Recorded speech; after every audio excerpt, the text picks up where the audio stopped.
Podcast Papo Folia, né? Falando de carnaval, falando do que a gente não tem costume de conversar muito, né? Trazendo à tona tanto profissões quanto pessoas que têm uma importância muito grande para o carnaval, né? E assuntos muito importantes relativos ao carnaval que, né, muitas vezes não são conversados e dialogados. Né, aqui compondo a mesa com nós, Adriele Garcia, e o nosso convidado de hoje é o Lili Araújo, né? É pesquisador, historiador, tem um acervo maravilhoso sobre carnaval, que aquilo é a menina dos olhos de quem ama carnaval. Maravilhoso, à disposição no Centro de Cultura para visitação, para quem quiser, né, conhecer um pouco da nossa história do carnaval. Mas hoje, Lili, o nosso assunto é sobre um período muito importante, né? E uma forma de carnaval muito importante que a gente teve, né? Que segundo, né, tu já nos orientou, que foi onde começou o nosso carnaval de rua, que são os bailes de clube, né? Os bailes tradicionais, bailes de carnaval. E também queremos falar um pouquinho sobre os clubes sociais, né, da nossa cidade. Eu queria que tu falasse um pouquinho de como tudo isso surgiu, de como que se encaixa tudo dentro do nosso carnaval. Muito bem. Muito obrigado primeiro, Adriana, pelo convite. A Adri também está aqui no nosso podcast do Papo da Folia para falar sobre carnaval e principalmente a respeito dos clubes sociais. Eu, particularmente, sou apaixonado por essa parte do nosso carnaval. Gosto muito do carnaval de rua, né? O carnaval popular. Mas, digamos que os meus estudos do carnaval de Rio Grande, todo esse resgate histórico que acabou culminando com o Memorial do Carnaval, ele começou com os clubes sociais, né? Que o meu foco era resgatar a história dos carnavais, dos clubes sociais, dos 3 clubes de Rio Grande, né? Do Clube do Comércio, do Clube Caixeral, do Clube Guarani, e automaticamente depois acabou entrando o Carnaval de Rua também. Sim. Né? Então é uma história que eu lamento muito, né? Uma história que foi interrompida, né? Como nós havíamos conversado nos bastidores, já há 10 anos que nós não temos bailes adultos em Rio Grande, e desde 2019 foi o último baile infantil que foi realizado no Clube Caixeral também. Então, desde este período aí, né, nós estamos sem essa parte que é tão importante do Carnaval de Rio Grande, porque podemos dizer que foi o começo, né, da grande festa. A gente, na verdade, quando a gente fala do Carnaval de Rio Grande, a gente tem que fazer duas considerações importantes, né? Porque o Carnaval do Rio Grande, ele é um carnaval negro, né? Ele é um carnaval que começou com as pessoas pretas, é um carnaval no meio da praça, através das retretas, através das brincadeiras de se atirar limão, de atirar buchinha com água, Sim. essas brincadeiras muito do antigo entrudo, né? Apesar do entrudo já ter caído em desuso no Brasil há um tempo muito anterior ao que aconteceu aqui, mas, por exemplo, aqui Pelotas ainda mantinha uma característica de carnaval do entrudo, né? E aqui em Rio Grande também. Então nós tínhamos uma festa muito concentrada no centro da praça, né? Mas, digamos que a elite rio-grandense já festejava as festas de Momo. Por exemplo, no final do século XIX, nós tínhamos uma sociedade, que era o Recreio Rio-Grandense, né? E por muitas vezes também foram usados os salões da intendência, né? Sim. Do prédio anterior ou da prefeitura municipal, até a fundação do Clube Instrução e Recreio, que posteriormente virou o Clube do Comércio, né? Então, o Instrução e Recreio de 1902, né? Tem recortes de jornais que noticiam os associados do Clube Instrução e Recreio em 1905, por exemplo, né?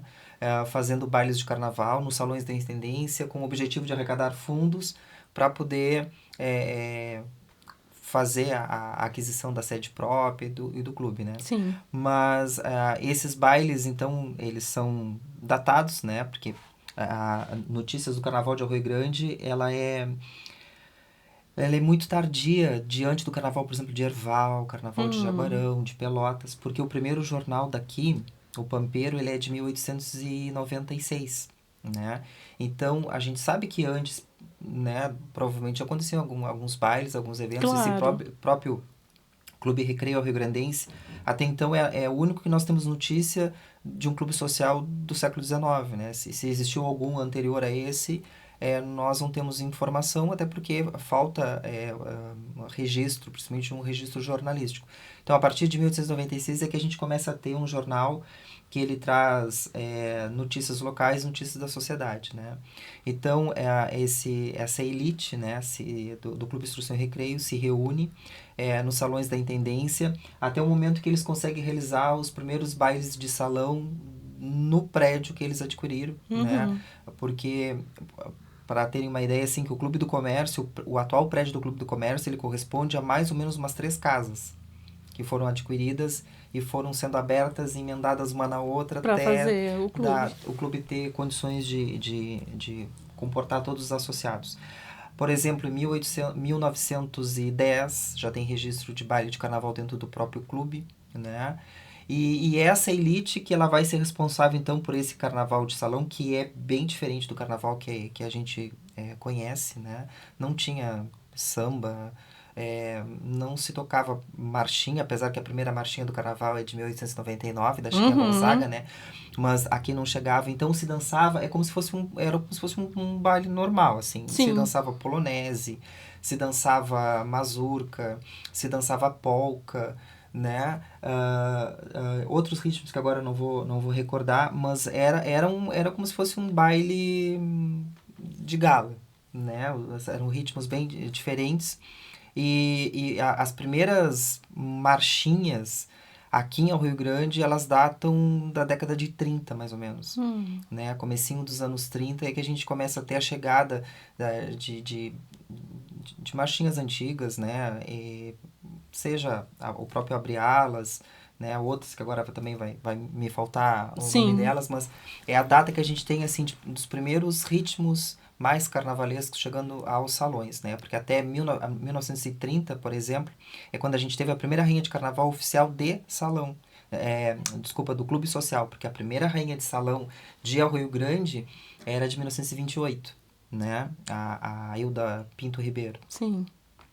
E para a gente poder entender assim, ó, que essa função do carnaval, diferente das cidades aqui da região, que, por exemplo, rainhas de carnaval de clube em Jaguarão, tu tem da década de 1880, Erval é 1908, Pelotas é 1911, né? 1911 um clube, 1910 o outro clube, e aqui a primeira foi 1928, né? Que foi a rainha de um bloco de salão, bloco social, primeiro organizado da cidade, né, que é o Primeiro Nós, que ele é de 1925, né, que foi responsável por muitos dos bailes, esse bloco carnavalesco de salão, ele foi responsável, até porque ele era composto por jovens da própria sociedade, né? Então era o responsável por realizar os bailes de salão. E o Corso também, né? Acho que tu conhece a história do Corso, né? Aquele modelo Ford A aberto, que as moças iam atirando confete, né? Sempre com uma fantasia temática. E esse bloco, inclusive, o Primeiro Nós, eles desde quando foi fundado, no Carnaval de 25, todos os anos ele era temático, né? Então, um ano era sobre os aviadores, Carnaval de 1926, que inclusive é a única foto de Corso que a gente tem de Rio Grande, que as moças estão vestidas de aviadora, né, no carro.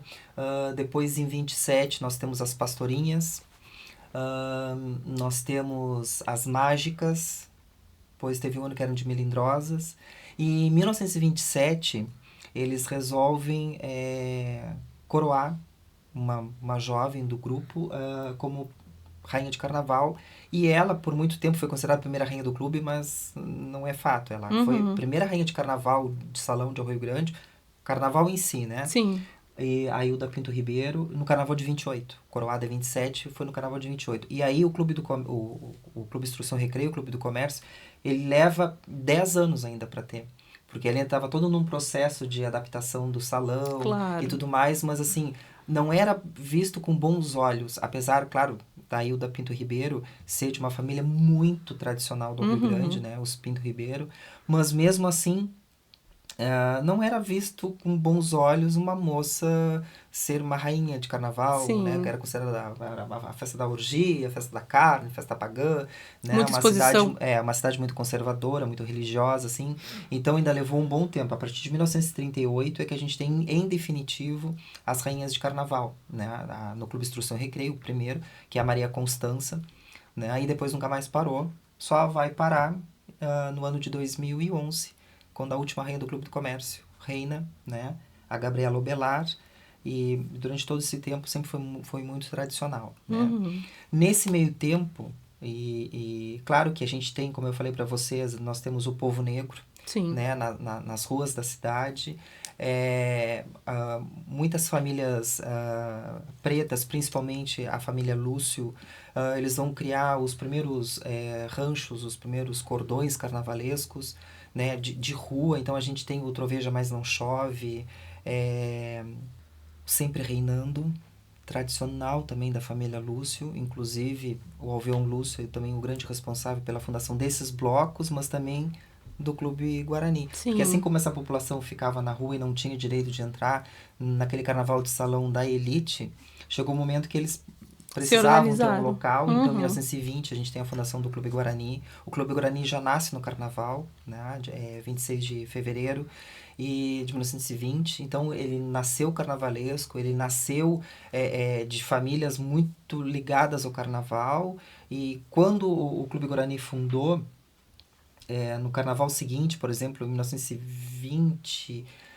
Não vou dizer que o ano seguinte, mas 1922, 1923, a gente já tem o surgimento do Troveja Mas Não Chove, né? Depois, mais pro finalzinho dos anos 20, a gente vai ter o Sempre Reinando, né?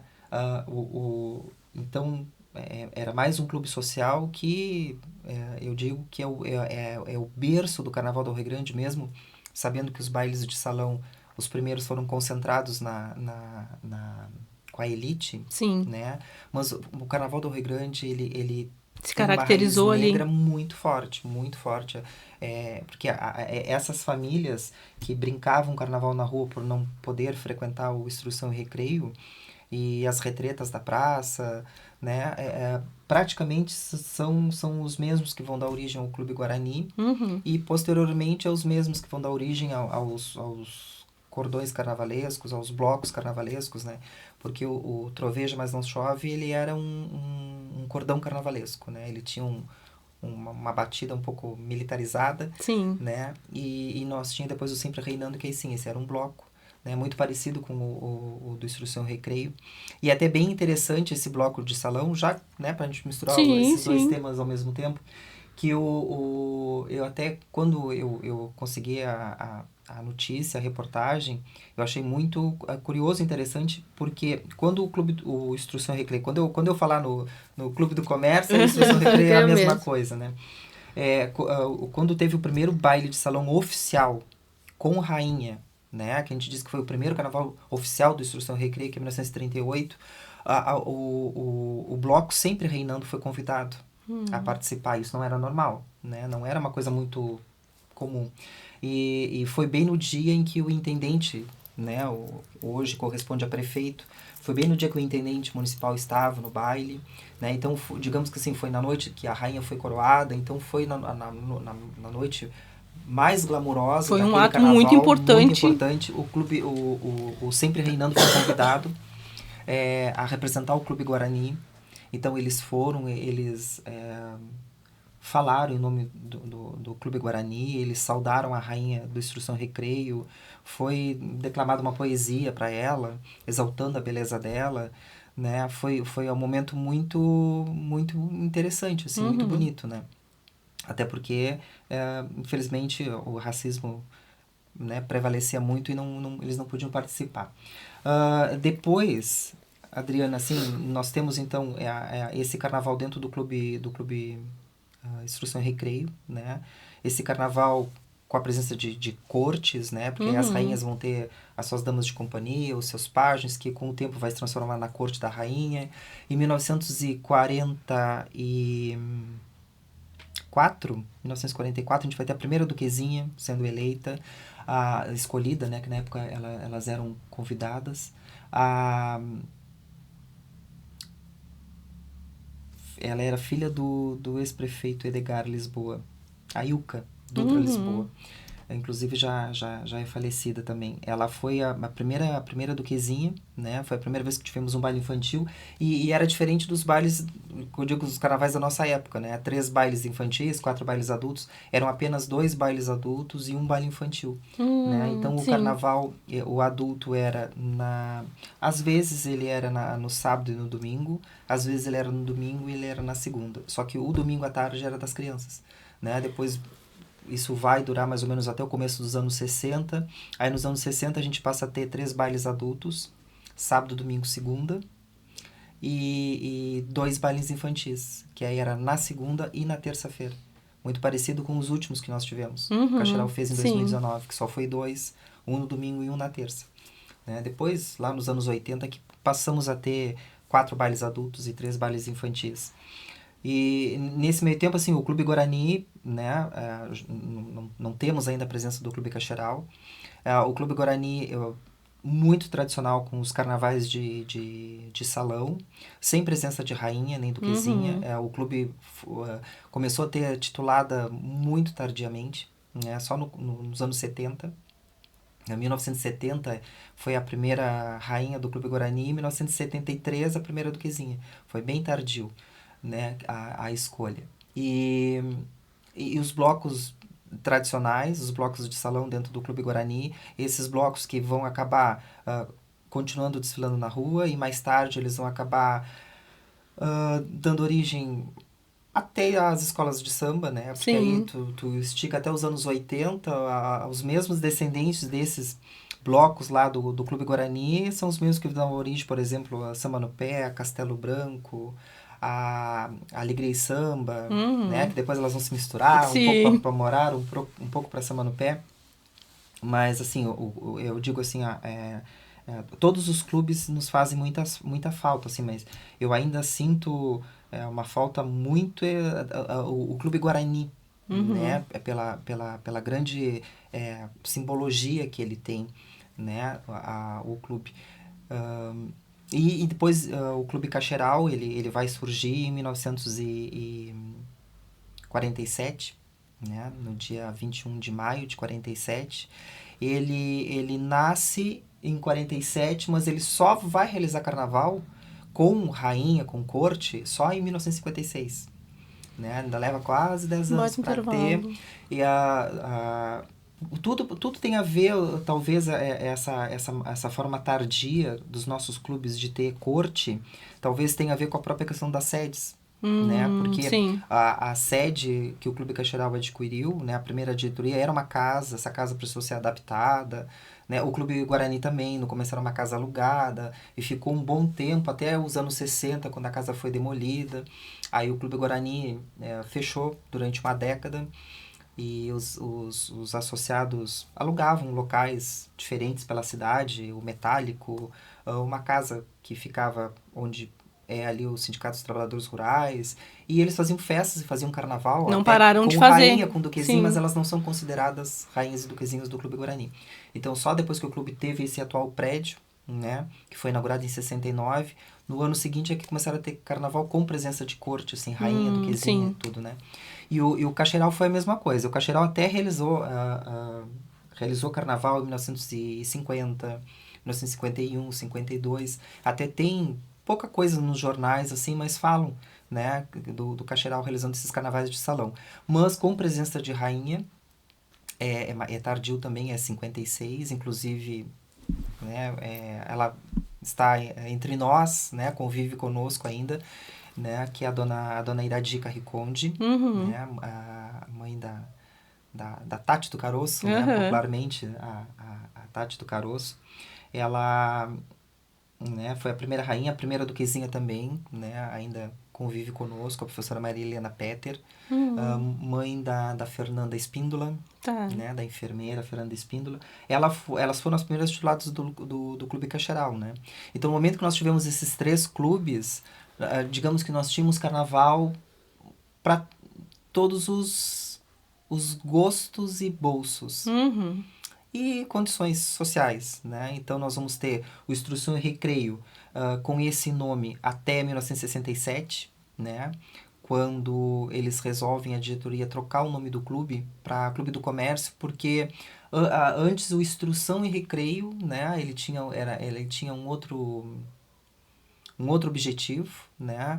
É a instrução, porque anterior à biblioteca pública, a biblioteca que existia no Rio Grande era a Biblioteca de Instrução e Recreio, Sim. com mais de 600 volumes de livros, assim, até livros raros tinha nessa biblioteca. Eu não sabia disso. Né? E nós tínhamos muito fazendeiros, estancieiros, né, que fazia parte. Com o tempo, a Rio Grande começou a ficar com a questão do comércio muito fortalecido, né? Uhum. Aí nós temos já a questão dos orizicultores. Então, se trocou um pouco o cenário econômico e eles resolveram trocar o nome do clube, né? Tirar a Instrução e Recreio e batizar de Clube do Comércio, né? Então, o Clube do Comércio, esse nome vem de 67 para cá, né? Então, o Clube do Comércio permanece sendo o clube da elite, né? Como se chama, da classe um pouco mais abastada, né? É muito tradicional, um dos maiores quadros de associados do Arroio Grande, né? E o Clube Cacheral, a gente costuma dizer que era o clube do povão, né? Da galera em geral, porque o Cacheral, ele... Até não vou dizer para vocês que em algum momento ele meio que barrou a entrada... isso ia muito pelas diretorias, né? Sim. Barrava a entrada de pessoas de pele preta. Uhum. Mas o Cacheral sempre foi um pouco mais... acessível, né? Sempre foi mais acessível. Até para receber, nos dias de carnaval, receber as outras cortes, né? Porque, por exemplo, o Clube do Comércio não recebia as rainhas, nem as duquesinhas do Guarani, né? Por muitos carnavais não era permitido, mas as rainhas e as duquesinhas do Clube do Comércio visitavam Guarani e eram muito bem recebidas, com champanhe, com tudo que tinha direito, né? Mas no clube não era recebido. Ou então, era apenas a rainha e a corte tinha que ficar na calçada. Não era convidada a entrar. E um exemplo muito, muito disso, né? E eu tenho certeza que ela não vai se importar de eu falar, porque ela conta isso e é importante a gente contar pra gente ver para que coisas não aconteçam nunca mais igual, né? Sim. Nossa querida Maristela Preta, né? Uma rainha maravilhosa do Clube Guarani, uma rainha muito esperada, assim, pelos associados do Clube Guarani. Ela foi rainha, ela visitou o Clube do Comércio, mas a corte dela não pôde entrar. Né? Precisou ficar de fora. E então o Cacheral, ele meio que... até que recebia a todos, né? Era um pouco mais acessível, então a tendência sempre era da camada da classe média, baixa. Sim. E, né? Era uma época ainda complicada, porém já não tanto, já estava mais... E o Clube Guarani, né? Era o clube da população negra, né? Também chegou uma época, né, que o Clube Guarani, assim, lá no seu começo, acho que década de 70 também, 80, as pessoas... pessoas brancas também não... O clube era para os negros. Tinha isso também. Tinha. Muitas vezes, no quadro de associados, até tinha algumas exceções, assim, mas era o clube da população negra.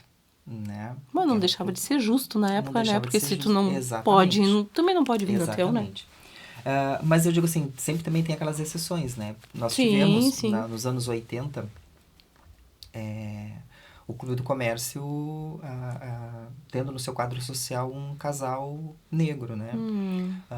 Muito conceituado na cidade, né? Qualquer um dos dois grandes profissionais. Isso, claro, gera todos os tipos de comentários preconceituosos, racistas, mas foi um começo, né? Isso foi muito interessante. Então, assim, ó, os bailes, como eu te falei, com tituladas, nós temos, então, o Clube do Comércio encerrando bailes adultos em 2011 e bailes infantis em 2012. E eu acho que só encerrou porque deu aquela função que o Corpo de Bombeiros interditou em 2013. E aí o clube já vinha passando por uma questão estrutural muito complicada, né? Já era para ter fechado por um tempo para reforma e isso não aconteceu. E acabou... Essa avalanche cresceu cada vez mais, né? O Clube Guarani parou de vez, tanto baile adulto como infantil, em 2004. Porque depois, em 2005, a presidente, né, tentou fazer um baile, até fez um baile em parceria com a prefeitura, mas depois, em seguida, já teve um fato que acabou fechando o clube e só retornou em 2010 como ponto de cultura, né? E o Clube Cacheral, como eu te disse, a última rainha foi 2014 e a última duquesinha 2019, né? Inclusive o último baile adulto, que fiz a fantasia da rainha, era um baile muito triste, assim, porque não tinha ninguém, né? Era somente a rainha, a família dela, éramos nós que estávamos ali, não tinha ninguém, né? E o clube... Isso foi no ano de? 2014. 2014. Né? Era o preço bem acessível e tudo assim, mas, enfim. E tu sabes, Adriana, que eu acho que assim, ó, é um conjunto de fatores que acabou fazendo com que nosso carnaval de salão fosse caindo, né? Que, na verdade, essa queda do nosso carnaval de salão começou assim, no princípio da década de 2000, né? Até mais ou menos... Até 2004, por aí, nós tínhamos... era bem equilibrado o carnaval de rua e o carnaval de salão, né? O carnaval de rua tinha uma hora certa para acabar, apesar que a Doutor Monteiro ficava sempre aberta, né? E o carnaval de salão, assim, um complementava o outro, né? Só que, a partir de 2005, nós tivemos um investimento maior no carnaval de rua, né? Um incremento maior, o carnaval ficou muito grande e acabou estendendo um pouquinho mais, e isso acabava prejudicando os clubes, e mesmo assim o carnaval aguentou até 2014, digamos assim, né? Eu lembro quando a minha irmã foi rainha em 2009, foi um ano assim, acho que foi um dos maiores carnavais, porque nós tínhamos, na passarela, nós tínhamos 4 escolas adultas, nós tínhamos 3 escolas mirins, né? Eram 7 escolas de samba, cada uma desfilando quase 1 hora. E mais os né? E mais trocentos blocos carnavalescos. E eu lembro que 2 horas da manhã eu já estava passando com ela na avenida, em direção ao clube, e o baile começava e ia até às 6 da manhã, e o Cacheral... a gente começava com um público pequeno, mas não demorava muito. Vinha blocos cirroses, vinha blocos... Eu já ia comentar, eu peguei esse finalzinho e tinha uma época que eu lembro que os blocos carnavalescos, cada um ia pra um ia pro comércio e o outro ia pro Cacheral. O cirrose era imenso, né? Aí era o cirrose, tinha acho que mais 2 ou 3 blocos, e o Cacheral ficava cheio. E o comércio cheio, né? E nessa época nós não tínhamos o Guarani. Mas assim, ó, esse foi um fator, né? Acabou ficando... Talvez acabou ficando mais atrativo a concentração de blocos, né? A própria Doutor Monteiro, do que tu ficar dentro propriamente do clube, né? Mas eu ainda considero que eu acho que isso a gente não pode dizer que foi o fator decisivo. Eu acho que o fator decisivo, e é um problema muito grande que os clubes sociais do Brasil inteiro, Rio Grande do Sul, quase todos, foi a principal razão por eles terem fechado as portas. Clubes tradicionalíssimos, como o Clube Cacheral de Rio Grande, o Clube Cacheral de Santa Maria, tá em ruínas, só tem as paredes, porque ele caiu já. Foi motivo que por muito tempo o Clube Cacheral de Pelotas esteve fechado. Sim. Fechou vários tradicionais de Pelotas, né? O próprio Jaguarense de Jaguarão parou os carnavais. Claro que agora ele está fechado porque teve uma questão estrutural e de desabamento do salão principal, que inclusive a prefeitura encampou a reforma. Mas Cacheral Navegantes, Instrução e Recreio de Jaguarão, vários clubes sofreram com o ECAD, né? Que eu considero, que eu acho que foi o grande responsável por levar à falência, né? Pelo preço exorbitante que era cobrado, né? Para se tocar o carnaval, porque não é nada, mas 7 bailes. Lógico. 4 adultos e 3 infantis é muita coisa, né? E é garçom e é recepção para todos esses dias, né? E tu tem que ter a copa abastecida de bebida e às vezes, né, precisa vender para tu poder pagar. Bailes infantis não eram cobrados, né, aqui em Arroio Grande, somente os bailes adultos. Então eu acho que principalmente a questão financeira pesou muito. E tu acha que nessa época, né, vamos partir mais do comecinho dessa decadência, né, que foi... Porque depois eu acho que quando começou o problema com os clubes na parte do ECAD, aí eu acho que assim, aí... Né? Não, aí afundou. Mas eu digo assim, ó, nesse começo, tu acha que de repente pode não ter tido uma atenção dos gestores do carnaval? De conversa, de parceria, de tentar cada um entender o espaço do diálogo, outro? Eu acho, um pouco. Né? Porque se o carnaval de rua, ele começou a avançar de uma maneira que prejudicou, né? Tu quer ver um exemplo? Tu, há muito tempo, tu te envolve com o nosso carnaval, né? Seja com o Euler, né? De mestre-sala, agora com a escolinha, mas assim, ó... Tu deve lembrar quantas vezes nós saímos da Doutor Monteiro às 7 horas da manhã. Com certeza. Aí vocês imaginem se nós tivéssemos carnaval de salão.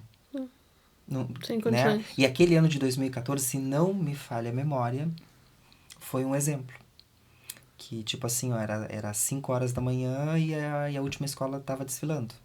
Né? Então, é óbvio que com tanta atração linda para se ver na rua, óbvio que ninguém vai querer ficar preso num salão, né? E é um conjunto de fatores, né? A questão financeira que pesou muito, muito, muito mesmo. O ECAD foi, assim, a facada final, né?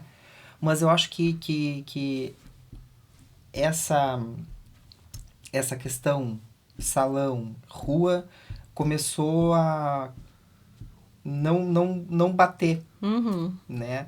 Não ter mais aquela integração que havia antes, né? Porque até começo da década de 2000, tudo era feito em conjunto, né? Os presidentes dos clubes eram chamados, junto com a comissão de carnaval, tudo era elaborado para que se acertasse os dias de visita oficial, quando é que o caixeral ia fazer baile, qual é o horário, para ter tudo uma integração, né? E como eu te falei, nós tínhamos até 2003, 2004, porque assim, a primeira vez que eu comecei a me envolver diretamente com os bailes, 2003, 2002. Foi quando eu comecei a fazer as primeiras rainhas, duquesinhas, que eu comecei a ter mais contato com diretoria, com tudo. Então, por exemplo, assim, o Carnaval 2002 e Carnaval 2013, eu recordo que nós tínhamos... E aí não era somente 4 escolas, eram 5 escolas adultas, né? Porque nós tínhamos Acadêmicos, São Manupé, nós tínhamos São Gabriel, nós tínhamos Palmorar e nós tínhamos a Unidos da Ponte. Sim. E nós tínhamos a São José, as Sementes do Amanhã e nós tínhamos a Raízes. Né? Então eram 8 escolas de samba. Tu sabe que eu lembro de uma vez, eu não lembro certo que... Porque o Euler ainda chegou a pegar o finalzinho dos bailes infantis. A Adriele também. E eu lembro de uma vez, não lembro que idade ele tinha, que a gente estava terminando, faltavam uns 15, 20 minutos para terminar o baile infantil no comércio, e a gente olhava pela janela, a escola estava passando. A primeira escola mirim. Né? Então, hoje a gente consegue entender que realmente uma noite não comporta tudo isso. Não. 7 escolas de samba, né? E mais o espaço do baile. Com certeza. Né? Então, por isso que eu te perguntei e acredito que tem, a partir daí também, a falta de organização. Exatamente. Né? Porque nós estávamos conversando antes, por exemplo, assim, o município de Erval. Eu achei excelente a ideia que eles tiveram e isso começou o ano passado. Por função da pandemia, eles retomaram o ano passado. Então, desde o ano passado, eles não fazem mais o carnaval de salão nas datas. Bom, o carnaval de Erval não é mais na data. Sim. Né? Justamente para garantir público, já que nós temos um grande carnaval em Arroio Grande, nós temos um grande carnaval em Jaguarão, muito perto da região, né? Então, eles já realizam o carnaval de rua uma semana ou 2 semanas depois da data oficial E uma semana antes da data oficial é o carnaval de salão. E tanto o ano passado como este ano, com rainha, com duquesinha, com corte, foi o salão lotado. Né? O pessoal foi muito, assim, participar lá do clube comercial. Aí chega nos dias de carnaval, a corte do clube comercial costuma vir desfilar aqui em Arroio Grande, desfila em Jaguarão também. Passou 2 semanas depois, tem o carnaval de rua deles lá, né? Perfeito, separaram. A corte participa e tudo, mas assim, ó, se encaixou, né? Esse ano, nós tivemos a volta do Clube Harmonia, por exemplo, em Jaguarão, mas eles fizeram como era antes, né? O baile infantil até próximo das 21 horas, como era aqui também, né? Próximo das 21 horas, que é a hora que sai a primeira escola, aí tem aquele intervalo, depois que passava a última escola, a partir da 1 hora da manhã começa o baile adulto. Né? Então eu me lembro que este ano eu participei do desfile lá, eu cheguei, o baile infantil estava encerrando, eu ainda acompanhei uma visita de uma duquesinha do Uruguai, né? Foi bem legal. E eu acho assim que se nós tivéssemos a possibilidade de ter novamente o baile de salão, né, Adriana? Eu acho assim, claro, da maneira como o nosso carnaval ele é organizado, não daria. Sim. Né? Muitos assim, por que não fazem numa sexta-feira? Até podia, né? Na sexta. Porque, na verdade, nós paramos na terça, mas nós temos atividade na quarta, na quinta, na sexta. Temos o fim de semana seguinte, né? Um baile de salão, talvez, né? Claro que essa geração de agora é uma geração que desconhece. Sim. Né? Então, eu lembro que o último baile infantil era muito estranho, né? Porque aquela de andar na volta, né? Milhões de voltas dançando, a criançada não sabe mais o que é isso. As criançadas não sabem mais o que é o sambal, o que é pular no carnaval. Então, era muita espuminha, né? Que eu particularmente sou contra essas espuminhas. Mas, assim, era uma brincadeira, mas, assim, não é aquela brincadeira de salão de carnaval, né? Porque... os pequenininhos, eles não têm culpa porque eles não são acostumados com isso, né? Não conhecem. E aqueles... digamos que aquelas crianças pequenininhas que participavam dos bailes anteriormente, hoje são maiores que não têm aquela experiência também da brincadeira de salão, né? Porque, como eu te disse, assim, ó, parou mesmo 2012. O Cacheral ainda tentou dar uma puxadinha até 2014, mas assim, nós temos 10 anos, né? É uma década, é uma geração inteira que passou, que não tem esse contato, né? Eu acho que se voltar, precisaria voltar com uma roupagem diferente, né? Então, eu acho, né? E penso muito sobre isso em qualquer setor, tanto nessa parte do carnaval, como também nas escolas de samba, não tem como tudo ficar como sempre foi. Né? Ou como começou. Mas isso vai acontecer até com o carnaval de rua, né? Sim. Porém, eu acho que não está na extinção. Eu acho que está na adaptação. Da gente ir se adaptando. Porque assim, ó, claro que a gente não vai hoje conseguir fazer um baile infantil, por exemplo, do jeito que era antigamente. Claro que não. Mas a gente não pode perder essa raiz. Seja se adaptando ou não, a gente precisa manter isso. Porque se a gente prestar atenção, né? Acho que teve agora, o ano passado, esse ano, a prefeitura fez no meio da rua, as crianças querem. As mães querem. Exatamente. Né? Então, eu acho muito importante quando... É preciso ter iniciativa. As pessoas acham mais fácil extinguir do que tu tentar uma roupagem nova. Isso tanto serve para os bailes, que eu acho que não deveria, né, de ter acabado, quanto para as escolas de samba. A gente vem passando um período muito complicado. É interessante e precisa de adaptação. Que quando teve, assim, ó, digamos que o Cacheral parou em 2014, mas nós tivemos baile infantil 2015, 2016, 2015, 16... Parou 17, 18 e voltou em 19. 2015 e 16, quem fez foi o Bloco do Caroço. Em parceria com a diretoria. Porque o clube, depois do que aconteceu no Carnaval 2014, eles ficaram meio receosos, assim, de ficarem com uma dívida, né? Então, se optou por não fazer mais. Mas aí teve uma parceria, a Tati, muito carnavalesca, né? Propôs e até quem tocou foi a banda do Caroço. E o Cacheral estava lotado. Uma criançada, como eu te disse, não é aquela criançada que dançando na volta, já era aqueles grupinhos separados, aqueles bloquinhos. Mas estavam lá. Né? E aí, parou 2 anos, que depois o bloco se desfez, né? E aí o clube fez em 2019, né? E é uma pena de nós não termos, assim, porque eu acho muito saudável. Acho sim, muito bom. Foi em 2019 na fundação da escola, não. Foi em 2020. A prefeitura nos convidou para fazer um baile infantil na rua, na frente da prefeitura, e a gente fez. E foi muito bom. Mas é aquele detalhe, né? Não temos clube, ok. Mas não pode deixar de fazer, né? Aí eu acho que teve também, não sei quem é que fez, nas MAG. Teve um também nas MAG. Então, quer dizer assim, ó, seja pequeno ou grande na rua, no clube, tem que ter. O das MAG também foi o Bloco do Caroço. Foi o Bloco, isso mesmo. Teve algum desentendimento, alguma coisa que eu agora não recordo bem, com o clube. Aí eu não quis fazer, foi no ano de 2018.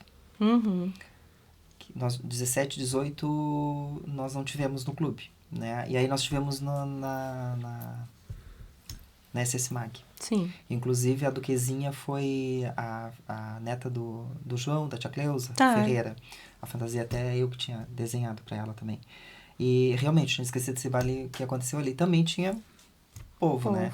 E hoje o trabalho que a Secretaria de Cultura faz, junto com a própria Liga das Escolas, dos blocos, mas assim, com o pessoal que faz carnaval, essa ideia, e eu sempre que tenho oportunidade, né, sempre parabenizo a secretarizinha por não deixar a ideia do baile carnavalesco acabar, né? E a gente tem esse baile infantil, né? E a criançada lota ali em frente aos camarotes. Então, é interessante, é importante, né? É um modelo diferente? É um modelo diferente. E né? assim, ó, as coisas têm que ir se adaptando, né?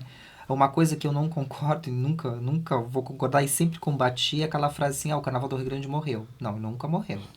Mas o Carnaval do Rio Grande não é mais o mesmo, está morrendo. Não, o Carnaval do Rio Grande não morreu, não está morrendo, e ele é o mesmo. Só que o tempo muda, né? Hoje, quem comanda as nossas escolas são as nossas crianças do passado. Sim. A primeira vez que eu fui carnavalesco foi em 95. O ano que vem completa 30 anos, se eu ainda estivesse na ativa. Então, assim, ó, as minhas crianças que tocavam, por exemplo, lá na São José, né, quando eu comecei em 2000 lá, hoje estão mestre de bateria, presidente de escola, enfim, fazem o carnaval acontecer e era um componente de escola de samba mirim, né? Então, assim, é uma outra geração. O próprio carnaval brasileiro, o carnaval do Rio de Janeiro mudou muito. Esse ano vai ter uma novidade, né? Que agora o desfile vai ser no domingo, na segunda e na terça. Já tá uma polêmica muito grande, mas eu acho que vai ser bom, principalmente para quem gosta de assistir. Sim. Porque são 4 escolas e a ideia da emissora que faz a transmissão é justamente garantir a audiência pro desfile, né? E não deixar acontecer que amanhecia e a escola desfilando, né? Então, é que tudo que é novo, né, Adriana, assim, tudo aquilo que é muito tradicional e que, de repente, há a possibilidade de ter uma inovação, né, quase sempre causa um desconforto, né? As pessoas não são preparadas para o novo. Mas eu acho que o nosso carnaval, o do ano passado, ele virou a página. O Carnaval do Rio Grande vinha de uma maneira que, aí sim, eu acho que se não tivesse um efeito fênix, né? Talvez, não é que ele iria acabar, mas talvez o Carnaval que nós conhecíamos não ia existir mais. O Carnaval ia continuar, mas talvez de uma maneira um pouco reduzida, que a gente conhece. Mas, digamos que, tirando toda a tragédia, que não, né, nem daria para me fazer essa comparação, mas eu acho assim, ó, que essa parada que deu da pandemia, ela serviu justamente deixou para trás um tipo de carnaval que era muito tradicional, né, um carnaval que ele era feito e preparado, que não deixa de ser o que é ainda, mas ele era exatamente como foi sugerido em 1990. Então, de 1990 até 2020, o último carnaval, ele era organizado exatamente da mesma forma. E as coisas mudam, né? Como eu te disse, entrou em choque. Antes encaixava direitinho, salão e rua. Sim. Né? Chegou um momento que desandou tudo. Então, assim, ó, é que as coisas eram muito tradicionais. A cartilha era a mesma desde 1990. Sim. Aí tivemos esse período que parou. 2023, o Carnaval do Rio Grande, assim, ó, ele simplesmente tirou uma roupagem velha, se rejuvenesceu e quando a gente achou que ia decair, por aquela parada, aquela coisa. A estrutura dele é exatamente assim, parece que eu tô nos anos 90. Uhum. Mas ele tá caminhando assim, ó, de uma maneira diferente. As escolas se envolvendo o ano inteiro, né? Claro que tem nunca se teve tanto apoio da área cultural como agora para as escolas de samba, assim, de incentivar, de cobrar, de fazer acontecer durante o ano todo, né? Então se respira... Bom, eu vou citar por ter sido muitos anos funcionário, mas fica meus cumprimentos sempre à iniciativa da Radiodifusora. Sim. E carnaval o ano todo. Se fala carnaval todo sábado de tarde. E a disposição, né? E a disposição. Tu precisou de um espaço prontamente. Totalmente. Então, antes nós ficávamos o ano inteiro naquela expectativa do pré-carnaval, que era lá em janeiro. Agora a gente tem o ano inteiro carnaval no rádio, né? Já te dá aquele estímulo e enfim.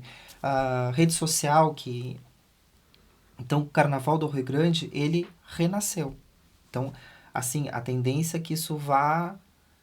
muito, né? Porque nós vamos assim, o Carnaval do ano passado foi maravilhoso. Nada se compara ao 2024. Sim. Foi grandioso. 2023 foi maravilhoso, 2024 foi grandioso, porque assim, ó, a qualidade das escolas, a começar pela mirim até a última adulta que passou, todas estavam assim num nível de originalidade, de luxo, que a gente não via há muito tempo. Né? Por isso que eu digo, me lembrou muito também os anos 90, que nós tínhamos as escolas que eram muito luxo. Então, me lembrou muito, assim, a qualidade de material, enredos e tudo. Então, é um novo carnaval que começa em Rio Grande, né? E que terminou cedo, né? Quem quiser quis ficar, ficou. Quem não quer foi embora pra casa. Né? Olha na TV, ou fica na concentração do bloco, ou fica ali pelo camarote. Mas, assim, todas passaram, inclusive com o tempo maior agora, né? Mas todas desfilaram e terminou 2 e pouco da manhã. Né? Aí eu comentei no Sérgio que você me lembrou o Carnaval 2009, né? Sim. Que marcou muito a minha vida, por função da minha irmã ter sido rainha do Cacheral, que, tipo assim, 2 da manhã, e eram 7 escolas. 2 da manhã nós estávamos já na porta do clube para começar o baile. Para começar. Né? E detalhe, como tu falou, eu lembro 21 horas era obrigado a terminar o baile. Então, terminava o baile infantil e eu já ia correndo para a concentração para acompanhar São José, a mirim. Né? E tudo se encaixava. Né? Então... Tu sabe que esse tipo de conversa, assim... Eu digo em todas as oportunidades que eu tenho, né? De que a gente faz um carnaval sofrido porque a gente passa muito trabalho. Né? E é por amor. Né, Adriana? Exatamente. O material é praticamente inviável. Né? Só que eu acho que quando a gente, né, dá essa ênfase toda, a gente precisa se apropriar daquilo que é nosso. Né? Então, eu sempre falo em todas as reuniões e quando eu tenho oportunidade, de que a gente precisa sim se apropriar do carnaval e defender o carnaval, porque é isso que a gente faz. Né? Então, esse tipo de conversa que a gente tá tendo aqui e que eu quero, e se Deus quiser, eu vou publicar bastante para que isso se espalhe, que muitas pessoas escutem, né, essas nossas conversas, porque a gente só consegue ter um trabalho mais amplo se a gente tiver o hábito de falar sobre ele. Né? E quando a gente traz para uma roda de conversa o surgimento da nossa história, o surgimento daquilo que a gente faz hoje, né? Isso é muito importante. E a gente tem essa consciência de que muita gente não sabe da metade do que tu está falando. E eu te falo agora como professor de história, assim, né? Me preocupo muito com a questão e sempre que eu posso divulgar e resgatar a história do Rio Grande, eu me preocupo muito justamente a falta de memória histórica da comunidade, né? As pessoas muitas vezes parece que sofrem de amnésia, né? Eu tiro uma base, por exemplo, assim, eu era muito chamado nas escolas, por exemplo, para palestrar sobre a história do Rio Grande. Todos os anos E todos os anos causava surpresa nos alunos falar da história do Rio Grande, assim, como se sofresse uma amnésia de um ano para o outro. A mesma fala, a mesma palestra, a mesma pessoa, mas isso me preocupa, né? Porque é aquela velha frase, né? O povo sem memória é povo que não existe. Claro. Né? O povo que esquece do seu passado, que não valoriza a sua história, ele simplesmente deixa de existir como povo. Né? E essas festas tradicionais, como o Carnaval do Rio Grande, um carnaval centenário, como eu disse para vocês, do primeiro jornal, 1896, já ele surgiu em 96, mas em fevereiro de 1897 já tinha ali uma notinha muito pequenininha falando da festa do Deus Momo, né? Então é um carnaval assim mais do que centenário, né? Já se vai lá 120 e tantos anos de carnaval, essa raiz do nosso carnaval, e as pessoas precisam valorizar toda essa caminhada de 100 e tantos anos até aqui, né? E quando tu conhece essa história, tu entende a grandeza. Exatamente. Né? E dá um sentido ao que a gente está fazendo hoje. Exatamente. E essa, por exemplo, esse podcast que tu está fazendo, ele é interessante, Adriana, porque fica... E nós temos a internet, o mundo digital, que perpetualiza a fala, fica, né, para outras gerações falar, que é interessante pegar as pessoas que são envolvidas, que fazem o carnaval, não só o carnaval, mas que fazem o Rio Grande acontecer, e tu guardar as memórias. Por exemplo, eu tenho a parte concreta do Memorial do Carnaval, está cedido aqui para a Secretaria da Cultura, que está em exposição. Mas a parte memória continua comigo, porque eu sou muito apegado às minhas pesquisas. Então, eu comecei, por exemplo, a pesquisar o Carnaval de Rio Grande em 95.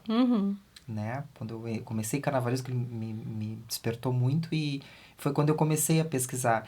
Eu tenho quase todas as entrevistas, claro, na minha época não existia instrumentos para fazer a gravação, eu escrevia muito, né?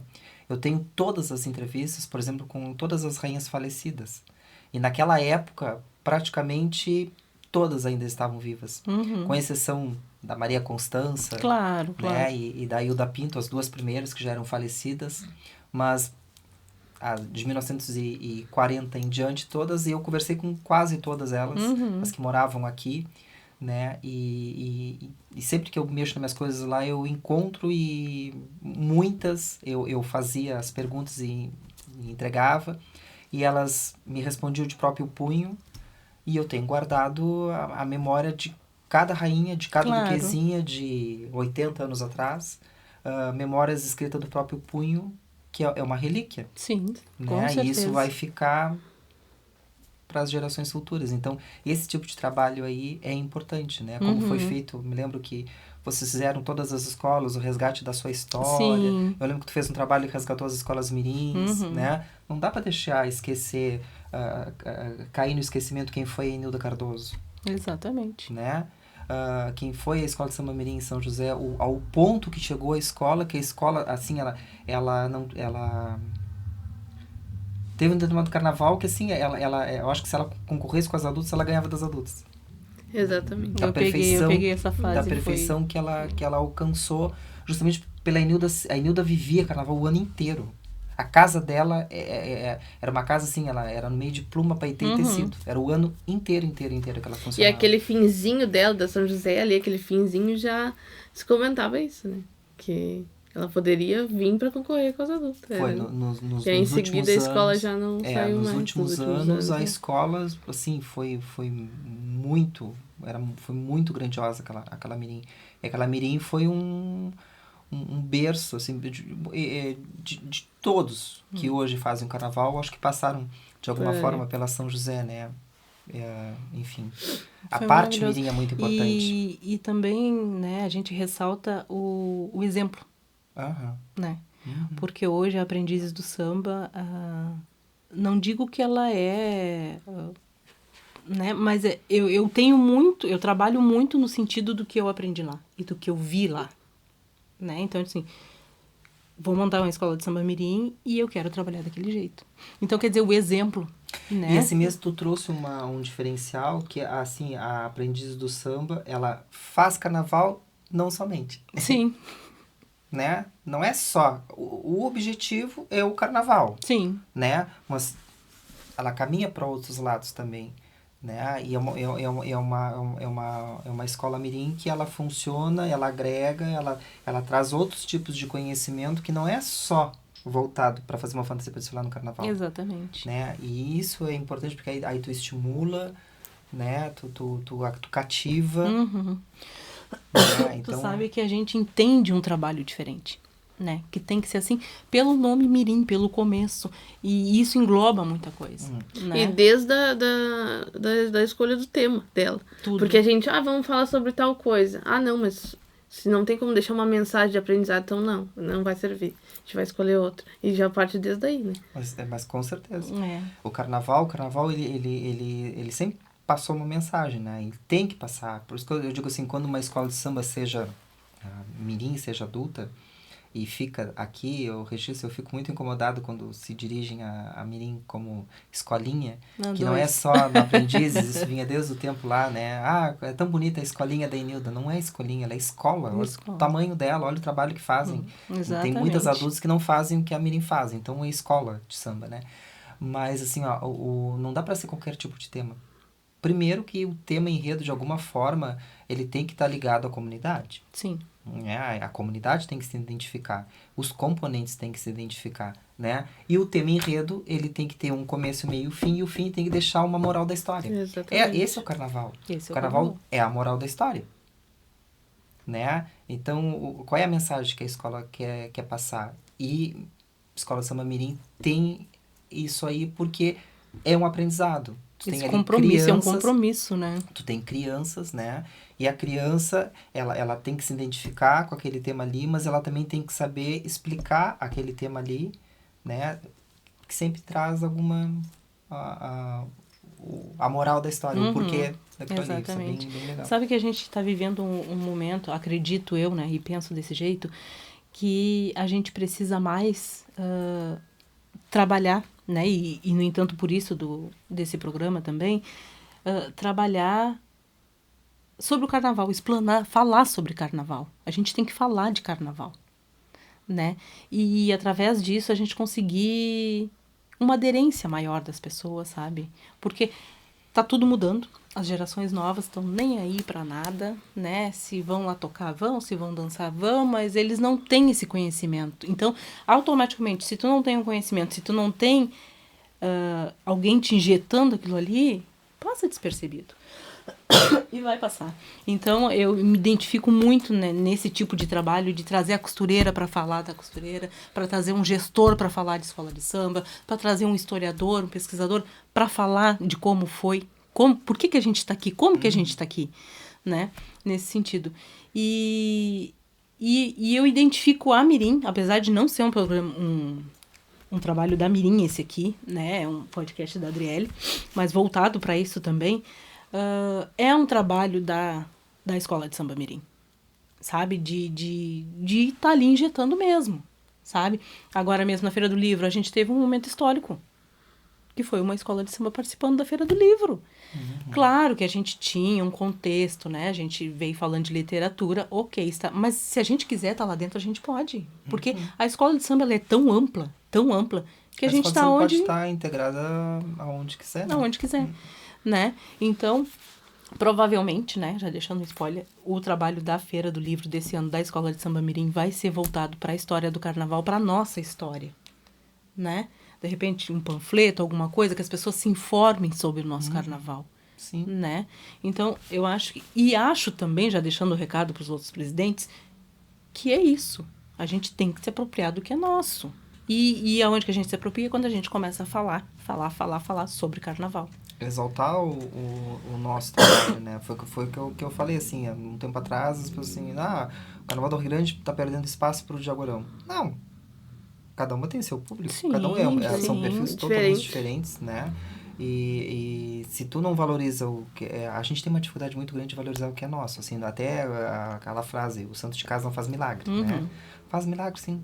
Né? É que nós precisamos dar uma olhadinha com outros olhos, né? Valorizar quantidade, os talentos que nós temos aqui, né? A artista que nós temos aqui. Eu fui carnavalesco muito tempo, né? E sinto uma falta em Rio Grande muito grande, né? Esse ano, por exemplo, eu fui convidado também para retornar a ser carnavalesco em Jaguarão, mas devido a questões profissionais, né? A vida ficou muito corrida, e não consegui, né? Criei o enredo para eles do ano que vem e tudo, entreguei tudo certinho, como é que de passo de frente ao último sim. carro, tudo direitinho, mas o desenho não tive condições. Não encontrei. Não encontrei carnavalesco, né? Não encontrei, e eles andavam em contato com outras pessoas, e não só em Rio Grande. Aqui na região tá muito difícil, e é uma figura que não pode acabar.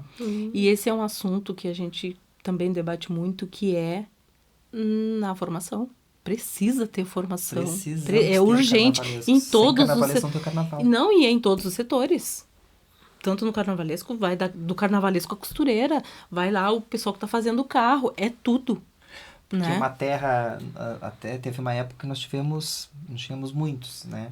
Mas uma terra que é muito conhecida pela qualidade das escolas de samba, e o cérebro deste corpo tá escasso. Né? Nós temos o coração lá, com o presidente que vibra, que tudo, né? Mas e o cérebro? A cabeça pensante da escola de samba, E tu sabe que é outro assunto também que a gente vai falar nesse podcast mais adiante, é o fato dessa modificação. Hoje, a gente entende que carnavalesco completo é aquele que escreve e que desenha. Hoje a gente já não tem mais, a gente tem o que escreve e o desenho. Né? Então, volta tudo ao encontro da atualização. Lá atrás nós tínhamos o que escrevia, o que desenhava e o que ajudava a confeccionar. E, na verdade, as pessoas não faziam essa diferença, né, Adriana? Porque, na verdade, o carnavalesco não precisa ser figurinista. Né? E o figurinista precisa ser carnavalesco. Exato. Né? E, claro, quando tu consegue conciliar quem faça enredo e quem desenhe, melhor ainda, porque a pessoa que fez o enredo vai ter mais facilidade de desenhar, porque ela já sabe, né? Mas até para isso tá difícil. Muito difícil. Quem desenha. E quem desenha não quer desenhar mais, e é geral. E aí vem o trabalho da Mirim, que tem que, né, por exemplo, alavancar, né, a situação. Descobriu um talento, que eu tenho certeza que o carnavalesco da Mirim ainda vai crescer muito. Né? Inclusive, eu tive dando uma sondadinha nele para ver se não queria desenhar em Jaguarão. Mas, claro, é um começo de trabalho. Claro. Na escola adulta é uma responsabilidade muito maior pela a questão de... Porque a nossa Mirim é uma participação fundamental no carnaval. As adultas têm aquele concurso e aquilo, né, desgasta um pouco, a gente sabe. Mas mesmo assim, tem que ter um estímulo para pessoas desenharem. E tem que começar. E as escolas também têm que pararem de dizer assim, porque o desenho da fulano ou do fulano, aí é muito feio. Não, tem que ter um começo. Se a gente não tem um começo, mesmo sendo um desenho feio, a pessoa não vai ter oportunidade de melhorar nunca. De crescer, de aperfeiçoar o seu trabalho. Eu comecei sem fazer quase nada, mas eu tive que ter um começo. E quem me deu um começo foi a Enilda. Né?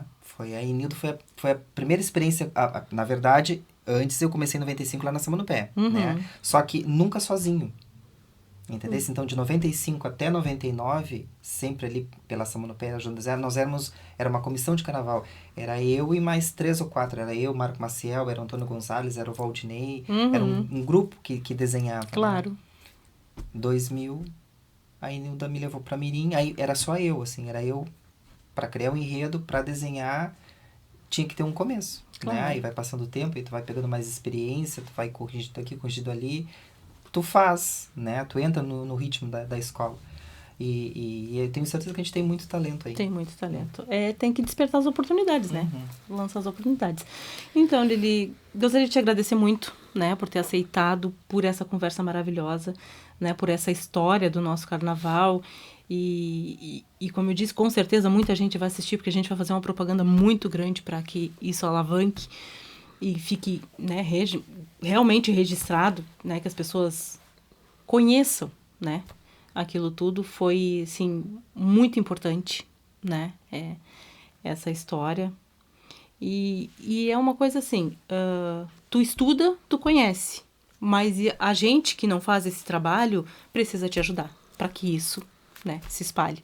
Então, é um trabalho de formiguinha? Claro que é, mas todo mundo tem que fazer. É um trabalho que não pode parar, porque senão eu não tenho história para contar. Exatamente. Senão a minha história vai ter ponto, como aconteceu dos clubes sociais. Os clubes sociais, eu abro aqueles meus álbuns das rainhas das duquesinhas e ele chegou no final.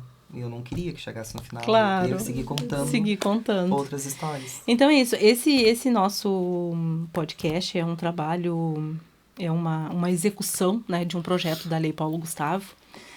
Né? É um trabalho, vai ser muito, muito legal e a gente vai publicar ele depois no canal do YouTube da Escola de Samba Aprendizes do Samba, nas redes sociais da escola, Instagram e Facebook. E vamos esparramar o máximo que a gente puder.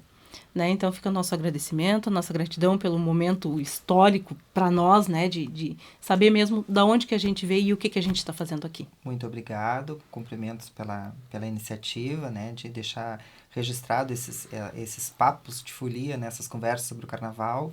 E precisando de mim, eu estou sempre à disposição, porque eu gosto muito de falar de história. Sim. E carnaval muito mais ainda. Então, muito obrigado, claro. Parabéns pela iniciativa. Muito obrigada. Nós que agradecemos.